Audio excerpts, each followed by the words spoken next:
Bonjour à tous. Atypique, indéniablement, l'homme qui est avec nous l'est. Il l'est de par son parcours, il l'est de par sa vie actuelle. Dom Einhorn, vous êtes avec nous pendant une demi-heure. Bonjour. Bonjour Eric, j'espère que vous allez Bonjour. bien. Eh ben, moi aussi, je vous le souhaite. J'ai l'impression, au travers de ce que j'ai lu sur vous, j'ai l'impression qu'il y en a qui vont peut-être moins bien que vous, ça n'a pas l'air d'aller trop mal. On va en reparler pendant une demi-heure. Alors, atypique, vous l'êtes. Et on va s'en apercevoir dès le début, car selon un processus habituel dans cette émission, je vous demande de m'envoyer une photo qui illustre bien votre vie professionnelle. Vous m'avez envoyé la photo de Santa Monica, Los Angeles. Ça illustre bien effectivement votre vie professionnelle dans la mesure où c'est là que vous avez créé votre dernière grosse société, on va en parler, mais ça l'illustre à moitié dans la mesure où, et encore une fois, vous avez un profil atypique grâce à cela. Aujourd'hui, vous vous partagez entre les États-Unis et la France. Alors, un petit mot déjà sur ce qu'a représenté Los Angeles, Santa Monica dans votre vie professionnelle, Dom. Oui, d'accord, merci beaucoup. J'ai vécu à Los Angeles, alentour Los Angeles pendant 25 ans. J'ai quitté la France en 1993 au départ pour visiter les États-Unis pendant 2 semaines et je suis revenu en France un quart de siècle plus tard. Donc, en tout et pour tout, ça représente un périple de 25 ans. Je me suis lancé dans l'aventure du numérique à Los Angeles, début des années 93, en mars 93 pour être précis. Et j'ai créé donc une société dans les médias digitaux début 94. Nous avons lancé par le biais de cette même société en 95-96 le premier site de vente aux enchères d'art, aussi à Los Angeles. Et bon, nous avons géré 500-600 campagnes publicitaires pour des startups, des entreprises cotées en bourse, etc. Et ça a commencé à me démanger, je dirais, en 2016-2017. À la rentrée en France, je suis alsacien de souche. Malheureusement, en Alsace, il fait trop froid pour mon épouse, qui a grandi à Los Angeles. Donc, on a passé en revue une bonne cinquantaine de petites villes et villes moyennes en France. Et Sarlat figurait en pole position sur notre liste secrète à tous les deux. Donc, on s'est décidé sur Sarlat. Alors, avec un pari dont on va parler tout à l'heure, c'est de faire venir la tech du monde entier pendant 3 jours à Sarlat, au cœur de la Dordogne. Mais pas pour manger des pommes sarladaises seulement, hein, pour discuter de l'avenir du monde, d'une certaine manière. Entre autres des pommes sarladaises, parce que je dirais donc la gastronomie locale fait partie de notre offre, je dirais, d'attrait du territoire, bien sûr. Mais oui, l'idée, c'est d'attirer avant tout des investisseurs et des startups qui ne sont pas endormis aujourd'hui, qui proviennent d'un peu partout, avant tout de Londres, des États-Unis, du Canada. Voilà, on va en reparler tout à l'heure. Auparavant, moi j'ai lu pas mal de choses sur vous pour préparer cette rencontre. Si on dit de vous que vous êtes un serial killer, pardon, un serial entrepreneur, pardonnez-moi. Des fois, ça revient même. Alors justement, voilà, est-ce que vous y voyez une connotation négative ou est-ce que vous estimez que c'est vraiment un portrait de vous qui est fidèle à la réalité? Je dirais plutôt que serial, je suis pas sûr que c'est le terme que j'utiliserais, mais je dirais c'est plutôt dans la constance. C'est-à-dire dans la constance avant tout, je crois qu'un entrepreneur à la base, c'est une personne qui est très frustrée par le manque de progrès dans certains domaines. Et l'objectif de l'entrepreneur, c'est d'apporter donc des solutions à tous les problèmes qui nous affligent. Et je pense que sans les entrepreneurs, nous n'y arriverons jamais. Une petite question sur justement ce décalage que vous évoquiez entre Los Angeles et donc la Californie, le modernisme, le progressisme, enfin appelons ça comme on veut, et Sarlat qui est un territoire, semble-t-il, conservateur dans l'esprit, du moins conservateur de l'esprit français, du terroir français. Est-ce que cette dichotomie, ce décalage, je ne sais pas quel est le mot employé, il traduit une double personnalité chez vous? Ah, c'est fort possible. Je ne suis pas psychanalyste, mais je pense que oui, à la base, je pense qu'à la base, je pense plutôt que c'est une recherche d'un autre mode de vie, d'un mode de vie plus sain. Et aujourd'hui, grâce à Internet notamment, Nous avons donc la chance de pouvoir évoluer dans un territoire ou un terroir, comme vous l'avez mentionné, qui est plus propice à l'éclosion personnelle et donc, à mon avis, à l'éclosion des idées qui elles, ont tendance à produire les meilleures startups de demain. Dom, j'ai encore une fois noté beaucoup de choses en lisant des comptes rendus qui ont été faits sur vous, des papiers, des articles, des portraits, des sujets télé même. Et j'ai noté que très souvent, les startups que vous avez montées, et donc il y en a eu quelques-unes, très souvent vous les avez revendues. Alors, on sait qu'effectivement, c'est souvent le meilleur avenir qu'on peut prévoir à sa startup, c'est de la revendre. Mais est-ce qu'au départ, quand vous créez une startup, il y avait avant tout chez vous l'envie et la possibilité de la revendre? Je n'ai jamais été motivé par la revente au tout début. C'est en fonction donc de l'évolution des choses, des frustrations qu'on rencontre, les frustrations notamment à un certain moment, on se rend compte que qu'en restant seul ou qu'en voulant rester sur la même voie, on n'arrive pas vraiment à éclore le projet. Donc, on recherche toujours des partenaires qui peuvent nous aider à nous développer davantage. Et c'est dans cet esprit-là qu'il y a eu pas mal de fusions d'acquisitions avec les startups que moi-même j'ai lancées au départ ou dans lesquelles j'ai investi. Donc, je pense que comme dans tout autre projet, à un moment donné, on se rend compte que on a un mur devant soi, il faut le franchir. Des fois, on n'arrive pas à le faire tout seul. Ouais, mais justement, vous évoquez les fusions-acquisitions. Quand on crée une start-up, on la crée sur une idée, on la crée sur un enthousiasme. Mais après, quand il s'agit de la revendre, donc par ce biais des fusions-acquisitions, qui est quand même, c'est un métier de spécialiste, hein, on ne s'improvise pas spécialiste en fusion-acquisition, ça veut dire qu'on est obligé de connaître autre chose. C'est là qu'on devient un entrepreneur un petit peu différent, peut-être. Du moins, moi, c'est l'idée que je m'en fais, mais vous allez peut-être me dire le contraire. Non, je suis assez d'accord avec cette analyse.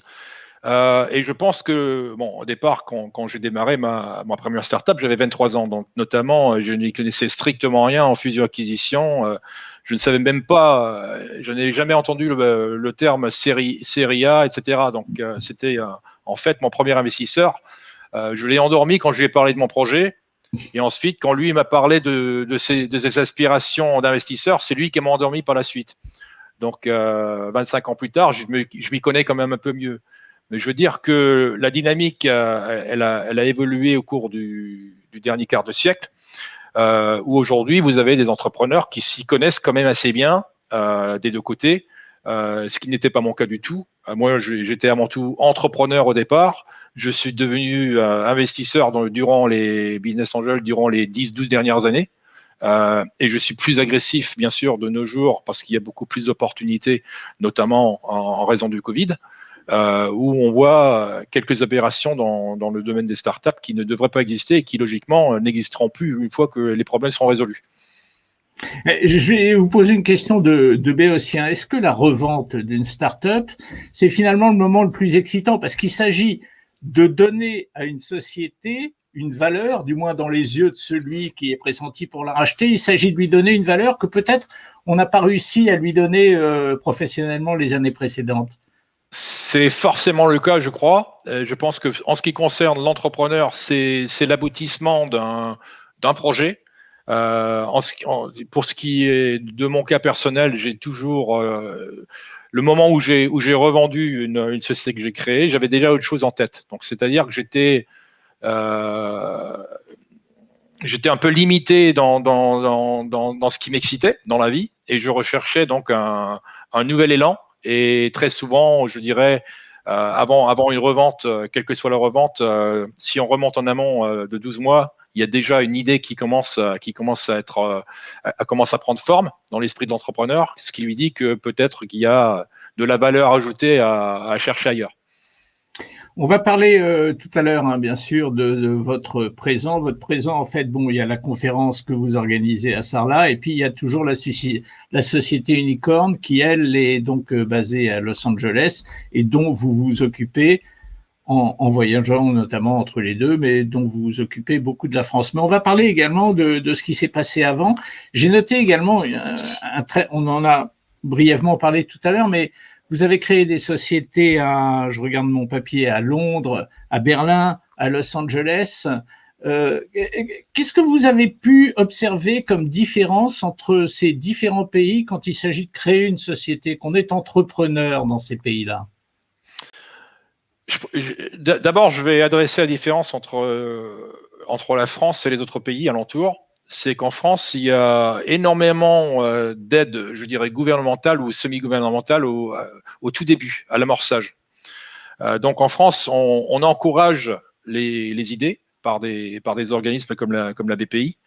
Mais une fois qu'une idée arrive à éclosion, il n'y a pas forcément le suivi. Alors qu'aux États-Unis, par exemple, c'est exactement le contraire. Au début, personne ne vous donne un coup de main. Donc moi, j'étais dans ce cas de figure. J'avais une idée en 1993, je voulais me lancer. J'avais pas de sous, j'étais trop jeune. Il fallait vraiment que je me débrouille. Et il n'y avait pas de réseau, il n'y avait aucune infrastructure, même pas dans le milieu associatif, à laquelle je pouvais me référer pour essayer de me développer dans mon idée. Donc j'étais forcé à faire mes recherches tout seul, à former un petit noyau de cofondateurs, etc., pour ne pas être seul tout le temps. Et ensuite, une fois que j'ai pu faire la preuve de concept, toutes les portes elles étaient ouvertes. Des investisseurs, ils sortaient de partout, etc., etc. Entre la France et l'Allemagne, à mon avis, ou même la France et l'Angleterre, on retrouve un peu cette même dichotomie pour le start-upper qui a très peu d'aide au départ quand il se lance. Donc, à mon avis, le problème, c'est qu'on a tendance à donner de l'incitation aux idées et pas forcément dans l'exécution des idées. Donc, c'est un peu ce qui nous manque en France, bien que les choses commencent à changer aussi. Donc, vous pensez que la France est un petit peu, l'entrepreneur français est plus conditionné par un système qui ne le pousse pas à entreprendre. Peut-être que je traduis mal ce que vous venez de me dire, mais c'est ce que j'en retiens d'une certaine manière. D'une certaine manière, je dirais que c'est vrai, mais que surtout on chouchoute l'idée et pas l'exécution de l'idée, alors qu'il faudrait faire le contraire. Et on fait le contraire ailleurs, notamment aux États-Unis. Aux États-Unis, oui, ça fait. Je veux pas dire que c'est de manière proactive, parce qu'aux États-Unis, on vous laisse faire. Donc c'est du laisser faire. Donc il y a du bon, il y a du mauvais. Et donc forcément, c'est une mentalité qui encourage l'entrepreneuriat et où les plus puissants survivent et les plus faibles, ils ne seront jamais sous perfusion comme ils peuvent l'être des fois en France. Alors, on va tourner la page des sociétés que vous avez créées puis revendues pour aborder la page de votre activité actuelle. Premier volet, Unicorn. Ça existe depuis longtemps. Racontez-moi ce qu'est Unicorn. J'ai l'impression, parce que d'abord, c'est celle qui vous occupe, si je puis dire, 365 jours par an, plus peut-être que la conférence que vous organisez. C'est vous qui allez me le confirmer. Qu'est-ce que c'est exactement Unicorn aujourd'hui? Qu'est-ce que ça représente? Donc Unicorn, c'est une constellation de startups qui sont de par le monde, parce que nous avons une offre qui est dématérialisée, une offre à distance, surtout due au Covid. Et c'est aussi une offre qui existe sur le terrain, notamment à Sarlat, en Dordogne, où nous avons construit donc un incubateur accélérateur qui aujourd'hui accompagne une douzaine de startups et qui désire en accompagner une cinquantaine d'ici 18 mois. Je vous interromps, pardon, un accélérateur incubateur à Sarlat. À Sarlat, donc en zone rurale, et c'était l'objectif de départ, c'était exactement de construire un incubateur accélérateur dans un milieu rural. En 2017, nous avions commissionné une étude qui a démontré qu'aux États-Unis, il y avait grosso modo 17% des jeunes start-upers qui évoluaient dans des grandes villes, des métropoles, qui désiraient s'installer ailleurs. Donc ça, c'était bien avant le Covid. Durant le Covid, la dernière étude que j'ai vue, c'était en fait une étude française qui démontrait qu'en France même, aujourd'hui, donc durant le Covid ou à la fin du Covid, nous en sommes arrivés à 38% des start-upers ou même des employés dans une société bêta qui désirent s'installer à la campagne plutôt que de rester en ville. Donc il s'agit d'un phénomène qui était naissant au début des années 2010, qui a vraiment progressé. Et aujourd'hui, vous avez énormément, par exemple, chez Unicorn, aujourd'hui, nous sommes d'une cinquantaine de 27 nationalités différentes. À Sarlat, en Dordogne. D'accord. Unicorn dans sa globalité, est-ce qu'on pourrait donner quelques chiffres, Dom, pour qu'on se rende bien compte? Vous nous avez dit que c'était une constellation de startups. Est-ce qu'on pourrait donner des chiffres un petit peu globaux sur la vie quotidienne et annuelle de Unicorn? Oui, donc grosso modo, donc certaines startups sont déjà cotées en bourse. Il y en a deux ou trois qui vont l'être très très prochainement. Notamment, nous aurons d'ici, je l'espère, quelques jours, quelques semaines au plus tard, une startup que nous avons créée au tout début du Covid, en mai 2020, dans la réalité virtuelle, réalité augmentée, qui va être cotée en bourse au Canada et en Allemagne d'ici les jours, les semaines qui viennent. Grosso modo, donc ça représente une douzaine de startups aujourd'hui qui sont toutes en vie, qui ont toutes été financées. Dans la grande majorité des cas, c'est moi-même personnellement qui investis au tout départ, donc je fais partie du capital de formation des startups, soit directement personnel ou alors avec l'apport d'un noyau dur d'investisseurs qui me suit, qui suit les projets unicornes. Et ensuite, nous avons aussi donc une dimension, je dirais, immobilière ici à Sarlat, où nous venons de récupérer deux bâtiments qui appartenaient à la ville, notamment anciennement Pôle emploi et ACEDIC. C'est un peu symbolique. Que nous investissons. La partie Pôle emploi, ça représente 550 mètres carrés en surface, et la partie ACEDIC, un peu plus de 2000 mètres carrés. Toutes ces startups auprès desquelles vous intervenez personnellement, dans lesquelles vous avez même, vous venez de nous le dire, personnellement investi de l'argent, quelle est aujourd'hui la partie la plus importante de la valeur ajoutée que vous apportez? C'est sur quoi que vous intervenez le plus dans le quotidien de ces sociétés, Dom? Ça, c'est une excellente question. C'est surtout sur la partie exécution et accélération qui vont de pair. C'est-à-dire qu'au départ, un incubateur, déjà, comme son nom l'indique, l'idée, c'est d'assurer la survie des startups qu'on incube. Donc, on leur donne un gros coup de pouce au niveau comptable, niveau financier, niveau juridique. Et ensuite, une fois que cette startup elle a une preuve de concept, l'idée, c'est vraiment le développement commercial, l'accélération donc de l'acquisition client. Ce qu'en interne, nous avons développé une plateforme qui s'appelle Mobcast, qui ne fait que ça. Et c'est aussi, donc là, vraiment, c'est vraiment l'heure de vérité. Quand une startup bascule de l'incubateur dans l'accélérateur, où vraiment il faut mettre le paquet à tous les niveaux, aussi bien au niveau de l'ingénierie, au niveau du développement commercial, du marketing en ligne, des réseaux numériques, etc. Et quand il s'agit de choisir des sociétés que vous allez faire rentrer, des startups que vous allez faire rentrer dans cet incubateur, quelle est la chose que vous regardez en premier? Est-ce que la part d'humain est importante dans les choix que vous faites, ou est-ce que c'est uniquement des chiffres du business? Racontez-moi quelle est la part d'intuition et d'humain qu'il y a dans tout ça. Je dirais cette part représente 90% dans notre décision, Non, m'étonne l'humain. pas. Parce qu'au bout du Mais, compte, vous vous mariez quand même avec une start-up, et donc vous ne mariez pas donc avec l'entité juridique, vous vous mariez avec les gens qui la représentent, qui forcément viennent d'un peu partout, parce qu'aujourd'hui nous avons même en interne, comme je le disais auparavant, des personnes de 27 nationalités différentes. Donc déjà il faut s'assurer qu'il y ait de la complémentarité au niveau des gens. Donc la règle d'or que j'évoque toujours, c'est celle que j'utilisais déjà en 95 aux États-Unis. Est-ce que j'irai à la pêche avec cette personne pendant un week-end? Oui ou non? Si la réponse elle est non, forcément, on aura du mal à s'entendre sur les 5 ou 7 années qui viennent. Parce que c'est un peu donc la vision globale de l'investissement d'Unicorn, c'est sur du 5 ou 7 ans en moyenne. Des fois, ça peut durer davantage. Et forcément, si on a des problèmes après un week-end, on ne s'entendra pas à plus long terme. Alors, quand on brasse beaucoup de sociétés, beaucoup justement de caractères d'humains derrière cette société, est-ce que on utilise beaucoup les échecs qu'on a pu connaître dans le passé? Tiens, si je vous demandais aujourd'hui quels sont les échecs que vous avez vécus et qui vous ont le plus marqué et qui vous servent aujourd'hui de fil conducteur dans ce que vous pourriez entreprendre de nouveau, quels seraient-ils, Dom?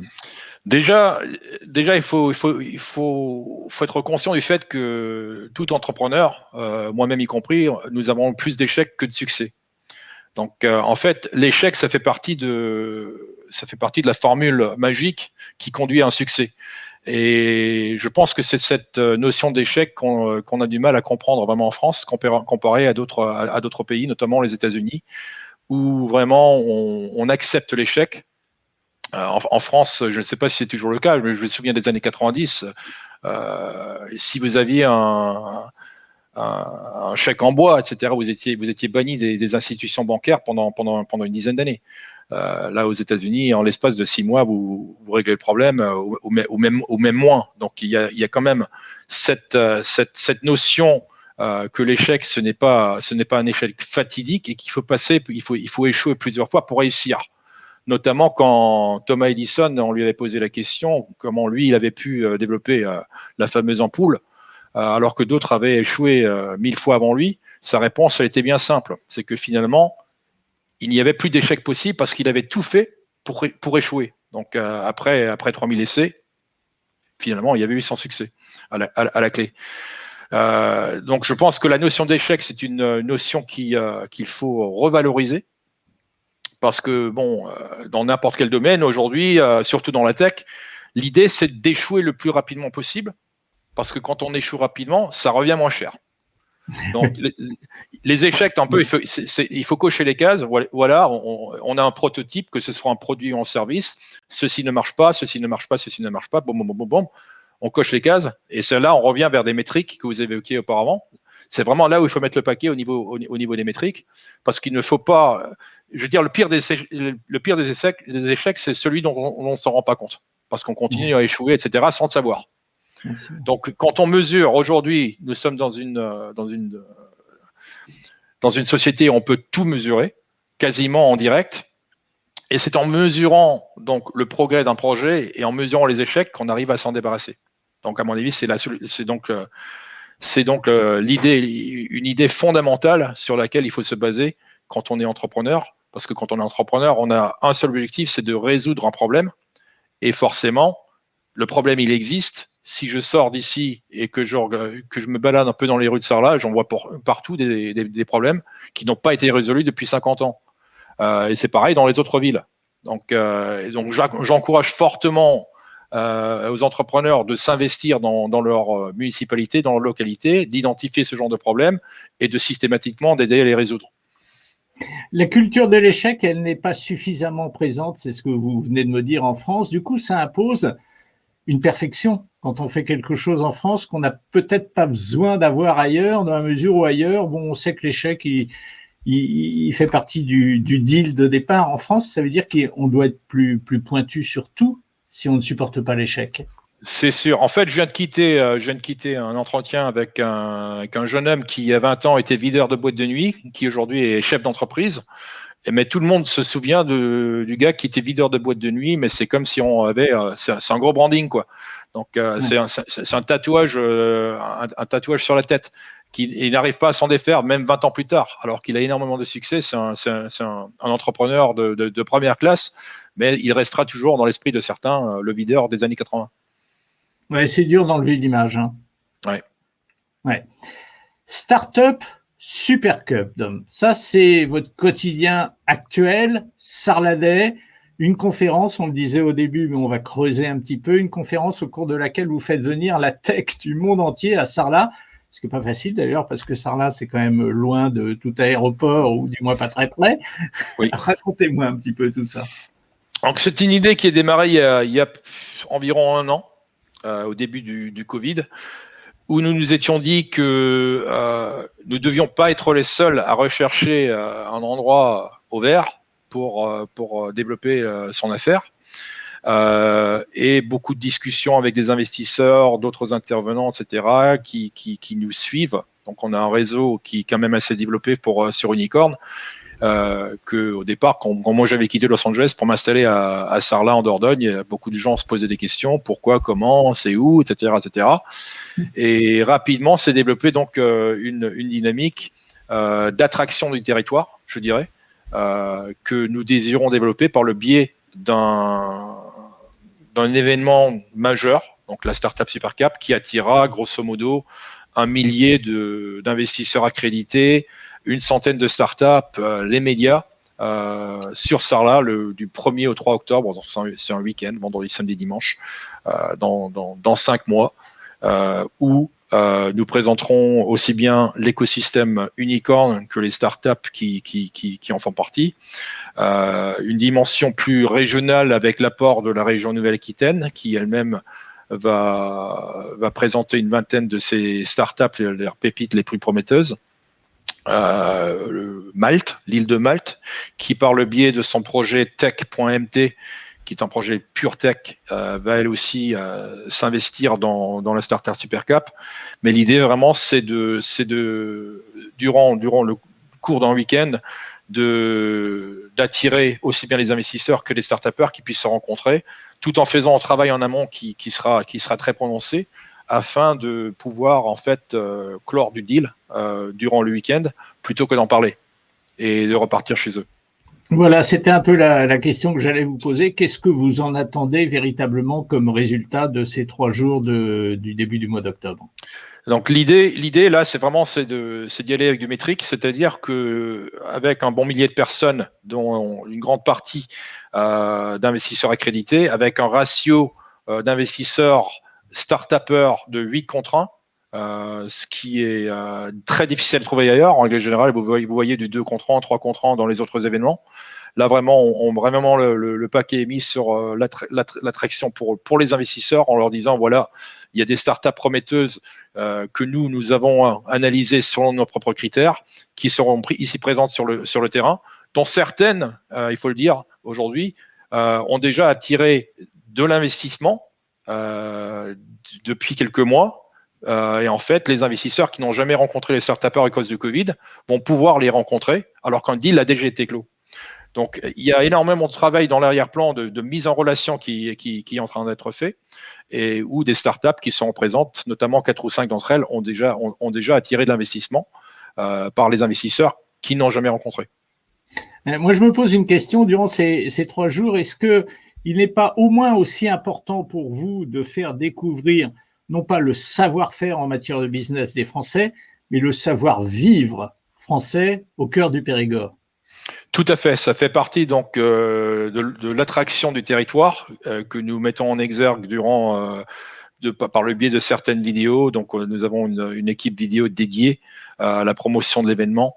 Bien sûr, la dimension gastronomique, la dimension touristique, les 1001 châteaux médiévaux qui sont ici présents dans un rayon de 40 km.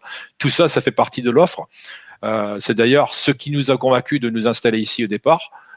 C'est avant tout, nous avons démarré en tant que touristes, et finalement, mon épouse et moi, nous avons décidé de nous installer.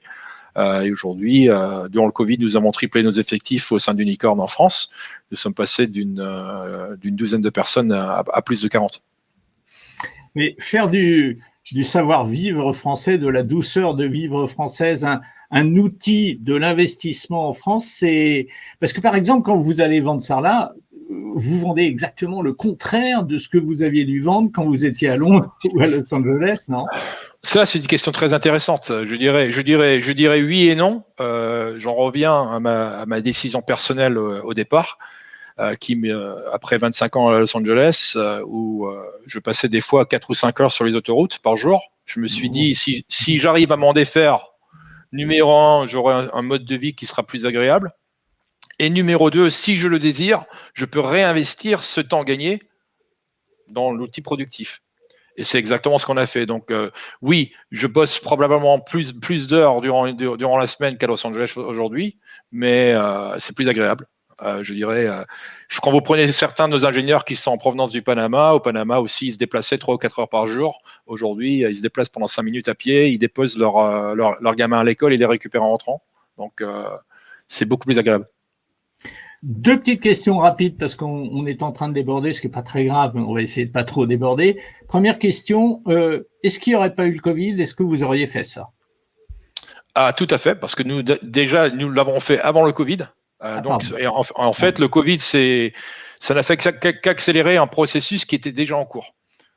D'accord. Deuxième question, le local à Sarlat, au cœur du Périgord, en Dordogne.